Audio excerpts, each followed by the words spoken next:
Welcome back to FlatsClass YouTube, everyone. I'm Captain C.A. Richardson, and today we're going to talk about the top 5 wintertime mistakes that inshore anglers make, well, routinely. So let's begin with this one right here, lure speed. Now, lure speed or lure tempo, the speed in which you retrieve your lures has to be slow. Now, slow is defined differently based off where you live. If you're living in North Carolina or Virginia, cold water temperatures may be in the 40s. If you're living in South Carolina or Georgia, it may be the upper 40s, low 50s. If you live in North Florida, it might be low 50s. If you live where I do in Central Florida, once it's like 55 degrees, it's pretty cold. And if you live in South Florida, it could be 60 degrees. Texas goes the same way. It's probably like mid 50s is when it's really cold. So if you think you're reeling it slow enough, you probably need to slow down a little bit more, especially if you're using spinning gear. For many of the students that I have in FlatsClass University, I tell them this time of year is the time to use those 2000 and 2500 series reels where you get less line pickup per handle turn. That's why I use a casting reel much of the time, because I have much better lure control, speed control with casting gear moreover than I do with spinning gear, where it just picks up a lot of line. So lure speed is number 1. Number 2, lure size. Lure size. When I'm fishing in late December, January, February, I'm always thinking small offerings. Most of the lures that I'm throwing this time of the year are generally 2.5 to 3.5 inches long. I'm not saying that I don't throw a 4-inch or 4.5-inch bait every once in a while, but most of the time, if you want consistent, steady action, you're much better off throwing those 2.5 to 3-inch baits. It's that time of year. The fish don't want a lot of food. They want an easy meal. The Ned rigs are perfect for this. And they want something that they can digest easily. Now, are there exceptions to this rule? Of course there are. Big gator trout, they may want to eat one time and it will be a big bait. Or large snook on a warm-up. They might want one big bait and that's it. But the odds of having that happen for you consistently are low. If you want to catch fish through the cooler months or the chillier months, you must drop that lure speed down and that lure size down. All right, number 3. Location is number 3. Now, during your year of fishing for redfish and speckled trout and flounder, you come to realize you understand where they want to be in spring, in summer, and fall. But when winter comes, many of us are fair weather anglers. So what happens is we don't go as often, and when we do go, we want to go back to those honey holes that we fished in spring, summer, and fall. Well, those do not produce in the wintertime. The location in the wintertime often is one of the two extremes. It's either deep or extremely shallow, one of the two. And that's predicated on water temperature. They want to stabilize, okay? So they've got to have a comfortable temperature for them to survive. That's what they're seeking most of all. And then you do have those days that we have a very high barometer with bluebird skies, which might keep them deeper in that insulating depth.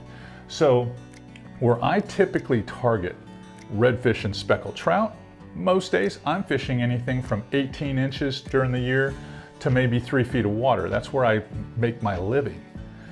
But in the wintertime, I might be fishing a foot of water, or I might be fishing 15 feet of water. So it concentrates them in either deep water or shallow water. All right, number 4, tackle or gear. So when I face clear, shallow, chilly water, I'm not using the same equipment that I use for topwater lures or fishing a big power bait. I'm not using what I would call line tests that are 15 and 20 pounds, or rods that are in that medium heavy, or lures that are larger that I can throw farther. I'm downsizing everything with my tackling gear. One of my favorite tactics is I want to improve sensitivity. So when I'm fishing the winter months, crystal gin clear water, chilly temperatures, fish are getting a good look at everything, I drop leader weight way down. Like, it's common for me to have a step down leader with a butt section of 10-pound fluorocarbon with a little piece of bite tippet of maybe 20-pound fluorocarbon. It's also common for me to use medium light spinning gear, very finessey, 7-foot rods where I got a lot of feel, throwing tiny lures. I'm throwing lighter wire hooks. Everything is downsized. And that thinner braid that I'm using stuff that tests in 6 and 8 and 10-pound lines. But I'm not using standard 10-pound lines. I'm using micro braid 10-pound lines, which really fish like 6-pound lines. The thinner that braid is, and when you connect it to a fluorocarbon leader with a really good knot like an Alberto or FG or a modified Albright, you get that bite transmission, that detectability that you normally wouldn't get with a heavier braid or a thicker leader. That's why I think number 4 is really important. It's one of those things, in my opinion, that's the difference maker in getting bites. And I prove it to clients all winter long. Let's see what number 5 is. Patience is number 5. And you're like, wow, I don't get it. When you're fishing that slow, contrived style, let's just say you're fishing in a creek during a negative low tide, you can't rabbit around harry-carry trying to fish as fast as you can, and it's hard when you're struggling not to want to fish faster.